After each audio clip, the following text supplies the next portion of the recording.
그 아이들은 저 일전에 유키즈 출연 경력이 있는데 명예 특집에 출연하신 전종관 교수님께서 네네네. 이게 이제 불만을 도와드렸던 그 오쌍둥이가 맞나요? 네, 맞아요. 대학병원 산부인과에서 상과 일을 하고 있습니다. 5 쌍둥이 애기들을 제가 받았죠. 아, 그러니까 이거 얼마 전에 기사를 통해서 봤거든요. 예. 네. 이제 저도 처음 5 쌍둥이는 받았고요. 병원의 의료진이 다 총출동을 하셨다고 얘기 들었어요. 5명이면 5, 4, 20해서 일단 20명이고요. 엄마 수술하는 사람 하면 25명. 굉장히 복잡한 상황에서 아기가 났습니다. 이야. 일단 이제 국내에서 야 이게 최근에 태어난 5 쌍둥이로 세간의 주목을 받은 이게 34년 만이란 말이에요. 겨울에 태어난 아이들이 이제 사계절을 보내고 다시 겨울을 좀 맞게 됐는데 두 분은 좀 어떠십니까 기분이? 애들이 네. 건강하게 한 해 동안 커줘서 네. 그냥 고맙고 감사한 것 같아요. 우리 저기 아버님께서는 어떠세요? 1년 전에는 아이들이 그 신생아 중환자실에 있으면서 같이 이제 겨울을 못 보냈는데 올해 겨울은 눈도 같이 보고 그럴 수 있어서 너무 좋습니다. 정말 그 오둥이를 눈앞에서 이제 저희도 조금 전에 봤지만 이게 믿기지가 않습니다. 그 아이들이 처음 찾았을 때 좀 기억을 하시는지. 네. 우선 임신이 일단 한 2년 반 동안 잘 안 돼서 인공수정을 했거든요. 네, 그랬어요? 그래서 이제 아기 집 확인하러 갔을 때 또 안 보이면 어떡할까 이런 걱정을 많이 했는데 의사 선생님이 아기 집이 좀 많은데요? 이렇게 말을 하길래 일단 4개에서 5개 정도 나 보인다고요? 검은색 점 같은 게 이제 보이더라고요. 그래서 너무 놀랐어요, 많이 그때는. 많이 좀 이게 사실은 또 이 아이가 어떻게 보면은 이 5명이 지금 생긴 거니까 이게 이제 그럼에도 불구하고 5 쌍둥이를 낳기 전까지는 여러 가지 또 큰 용기가 좀 필요했을 것 같아요. 좀 어떠셨습니까? 우선 처음 간 병원에서는 그 위험하니까 아무래도 선택적 유산을 권하더라고요.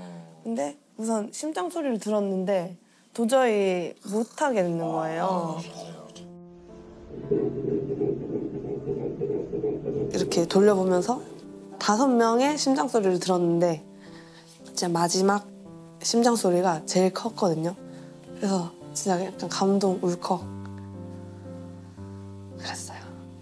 저는 그냥 와이프가 건강하게만 되면 뭐 지금 낳지 않아도 뭐 약간 그런 마음이었는데 쌍둥이들 무슨 검사를 해도 누가 안 좋은지 알 수가 없대요. 그래서 만약에 이게 선택적 유산을 하게 돼도 5명 중에 2명을 한다고 해도 나머지 3이 다 잘못될 수도 있다고 하고 이 선택을 할 수 있는 상황이 아니었어요. 그래서 이제 인터넷 검색을 막 해서 서울대 병원의 전종관 교수님이 햇쌍둥이를 많이 경험했다고 하셔서 이제 갔어요. 그래서 이제 가셨군요. 네네네. 아. 블로그 이런 데 보면 막 선택적 유산 하려고 그 병원에 갔다가 교수님을 만나고 다 품기로 결정한 그런 부부의 사례들이 많더라고요. 그렇군요.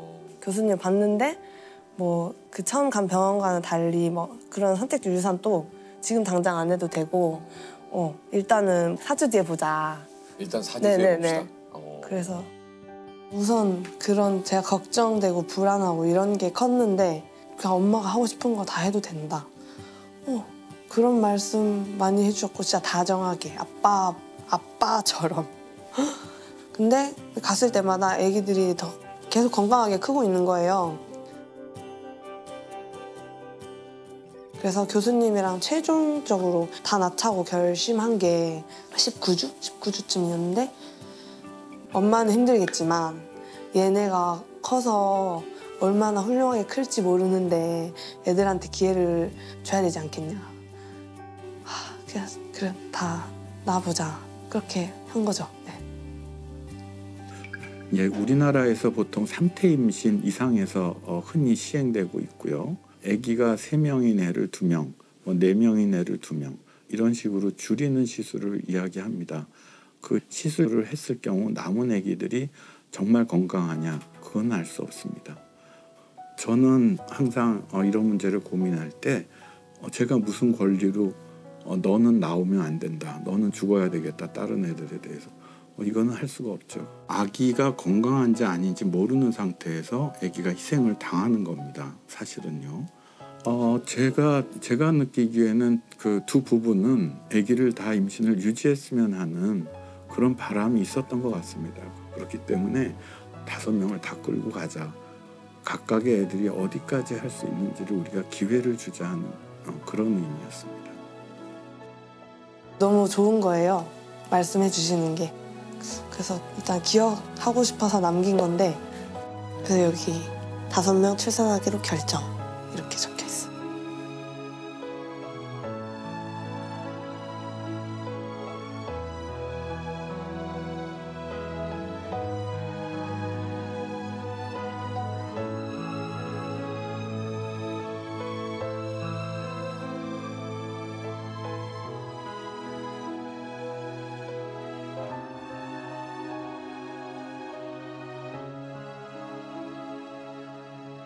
다섯 쌍둥이의 만삭 개념은 이제 좀 다르다 그래요. 이게 이제 몇 주 차에 출산을 하신 겁니까? 저는 28주에 28주에. 맞추면 이제 7개월 차. 아 네, 그렇군요. 7개월. 아. 왜냐하면 이제 아이들이 다 진짜 소위 말해서 개월수를 다 채우면은 네. 이게 사실 분만이 너무 힘드니까 맞아요. 또 위험할 수도 있고. 네. 아 이게 이제 전 교수님의 많은 의료진께서 그 분만에 참여하신 걸로 알고 있는데 당시 상황이 좀 어땠던 겁니까? 일단 그 수술장으로 가기 전부터 되게 정신 없었거든요. 에. 근데 수술장 결정되고 이동을 해서 수술장 갔더니 진짜 돗대기 시장처럼 너무 시끄러운 거예요. 사람들이 너무 많아서. 그렇죠. 예, 왜냐하면 많은 다섯 네네네. 쌍둥이가 분만을 진짜 하니까. 바글바글 막 웅성웅성. 전 누워서 계속 그 소리 들었는데 그냥 축제 같더라고요. 애들 태어나는 걸 축하해주는 그런 근데 이 시장이라는 표현이 맞는 게 한 이 정도 크기의 사람들이 수술장에서 한 30명 가까이 되는 이 정도 인원이 있었던 거네요, 그냥 그 앞에 이렇게. 다서 있었어요 사람들이. 하게 한 명에 의사 한 분인가 두 분인가 하고 간호사 두 분 이렇게 아 그렇게 계셔야 되니까. 그래서 좀 죄송했어요. 아. 되게 근데 감사하고 막 좀 겁나지 않으셨어요? 걱정되거나? 근데 사실 교수님을 제가 너무 진짜 많이 믿었던 것 같아요. 아, 그래서 맞아요. 들어가서 와이프를 봤는데 진짜 이때만한 배에 붕대 같은 게 막 다 쌓여져 있더라고요. 거기 이제 아기 심박 들을 수 있는 거를 기계를 달아놓고 누워 있는 모습 보는데 좀 짠했어요.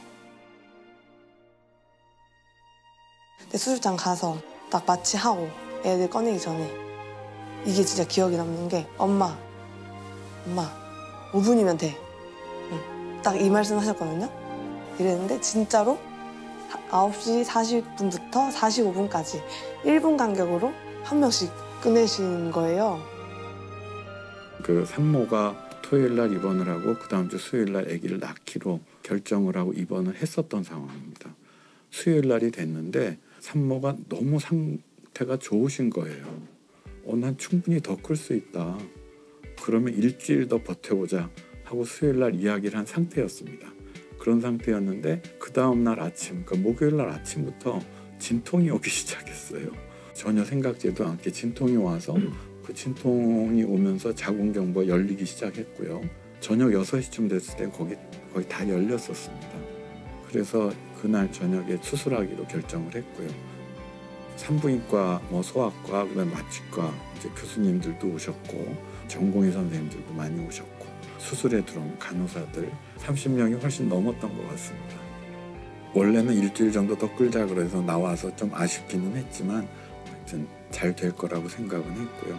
한 명 한 명 나올 때마다 아직도 있네 하면서 이렇게 5명이 다 나왔었던 것 같습니다.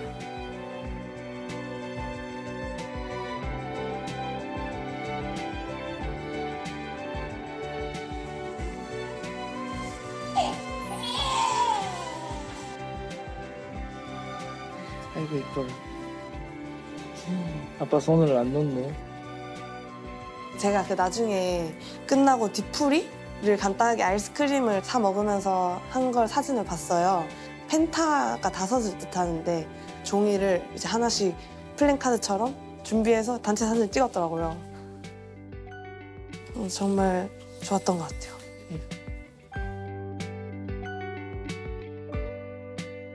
덕분에 어찌됐든 그 아이들이 또 이제 건강하게 태어났는데 몇 킬로로 좀 태어났습니까? 제일 작은 애가 850g. 850g. 네. 아. 그리고 큰 애가 이제 1.05kg. 네, 이렇게 작게 태어났어요. 이게 7개월 만에 또 아이들이 태어났기 때문에 바로 이제 신생아 그 중환자실로. 네네. 아, 그렇군요. 누가 가장 먼저 퇴원을 했습니까? 저희 첫째가 아, 첫째가. 예, 첫째가 제일 먼저. 81일 만에. 81일 만에. 네. 오래 있었네요, 그래도. 예. 그리고 막내가 이제 다 나오는 데까지 한 며칠. 둘째가 마지막으로 태어났는데 네. 103일 만에 왔어요. 아.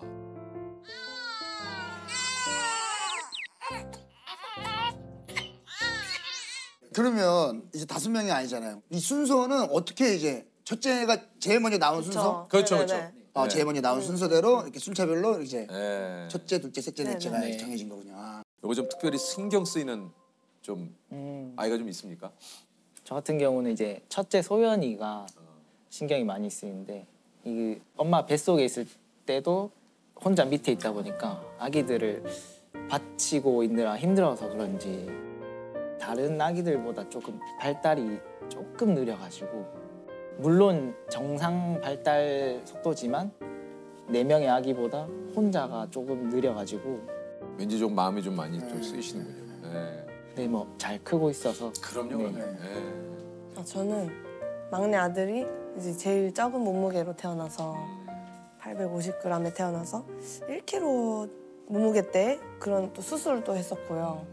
그래서 그냥 이게 등에 흉터가 있거든요. 아, 그래요? 그걸 보면은 좀 짠하고 그래요.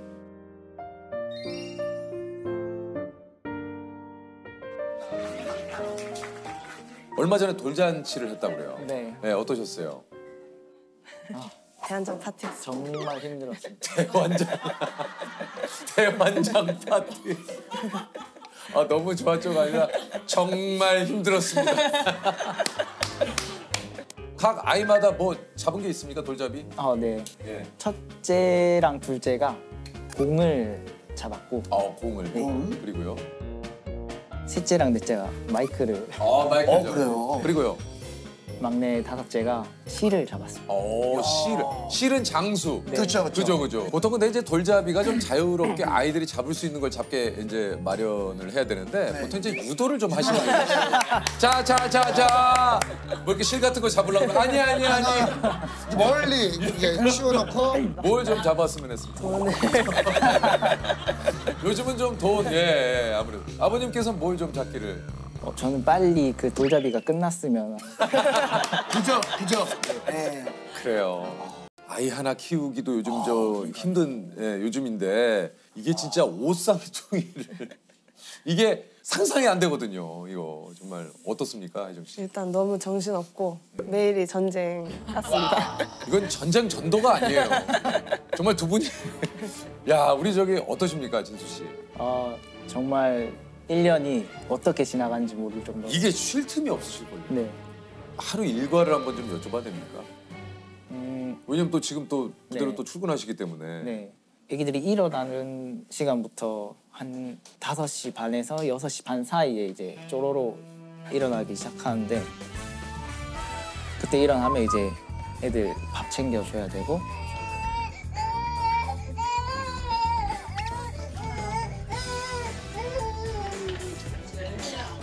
밥 챙겨주고 나서 이제 어린이집 갈 준비를 해야 돼서 한 명씩 씻기고 기저귀 갈고 옷 입히고 네. 야, 안 돼. 콧물이다. 빨리 해줄게, 빨리. 가져가서 빨리 꼭. 그렇게 하면 또 한 8시쯤 돼서 그때 이제 등원을 시키고 등원을 시키고.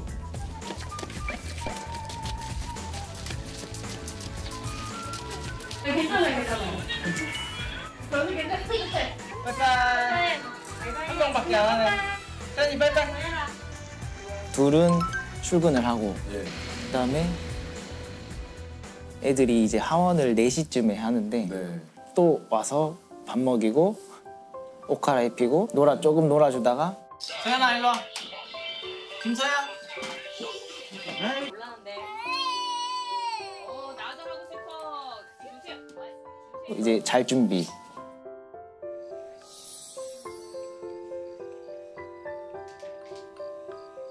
저희 애들이 좀 다른 아이들보다는 좀 일찍 자는 편이라서 그러네요. 몇 시쯤 자요?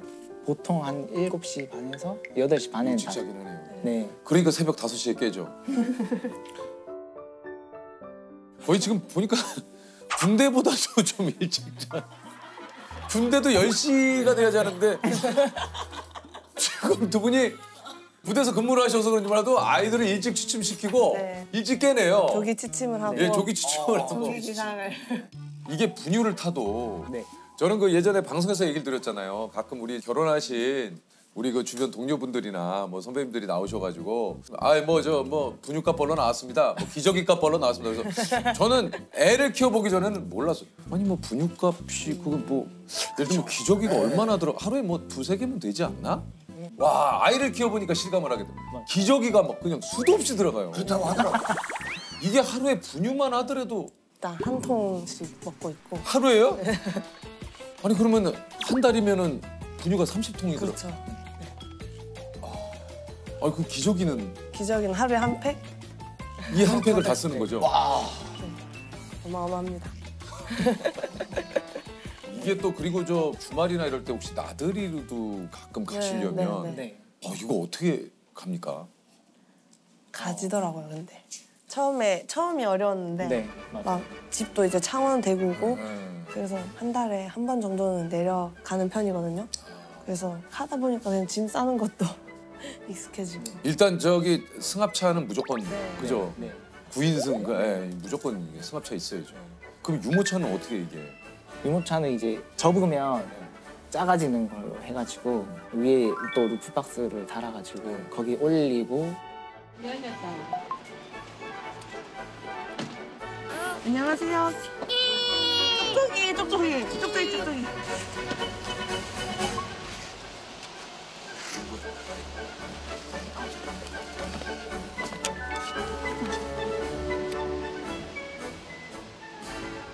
그러면 유모차를 5개를 갖고 갑니다. 아 아니요. 2인용 2개를. 아, 2인용 2개. 그 2인용 2개, 그럼 한 명은 1인용 하나. 안기죠. 한 명은 안고. 그렇지. 그러니까 두 분이 하나씩 밀고 네네. 그다음에 아이 한 명은 이제 안고. 네. 그러니까 아까도 이렇게 오시는데 네, 진짜. 우리 아빠가 업고 네. 양쪽에 한 저기 명씩. 안으시고. 또 주변에서 이제 선물들도 또 많이 해주시는데 기억에 남는 선물 좀 있습니까? 아까 말해주신 9인승 승합차. 어우 승합차 선물해 주세요? 네. 또 어디? 누가? 개인이 해주신 건 아니고 네. 기업에서. 이 말씀드려도 되나? 이 얘기를 이런 건 얘기를 하셔야 돼요. 크게 얘기. 이런 거 크게 얘기해 주세요. 코. 어떤 아니 차량을? 근데 저기 칸바요. 진수 씨, 네. 그거 그냥 포하면 되지 뭐 그걸 코.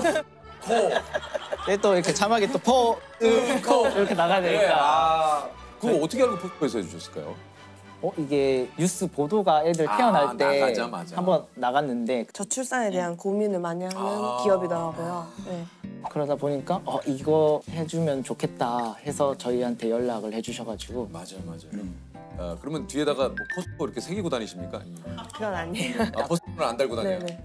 원래는 이제 좀 붙이고 다니면 좋겠다라고 했는데 이제 포스코에서도 그렇게 하는 것까지는 아닌 것 같다. 또 오히려 그쪽에서 네. 이게 진수 씨는 우리가 좀 붙이고 다닐까요? 저희는 그냥 맞아. 옆에 저희는- 문에다가 나포 뜯고 해도 다 좋다고. 저희는 도배하려고 했어요. 근데 또 이런 마음 얼마나 고맙습니까? 예. 이게 또 다 돈이 들어가는 일이기 때문에 생각해 보세요. 하루에 분유 한 통에 그 한 팩인데요. 지금은 또 분유를 지원받고 있어서. 그렇군요. 감사합니다. 어디 겁니까? 크게 얘기. 그것도 그거 얘기하셔야죠. 네. 파스텔. 자 지금 이구동성 게임 아니고요. 네네네. 자 파스퇴 네네. 다시 한번 진심으로 감사드립니다. 예, 진짜 우리 다둥이 부모님께 우리 가정에 많은 도움 됩니다. 너무 좋네요. 예. 그렇죠. 감사하죠, 참. 자 포스코 파스텔.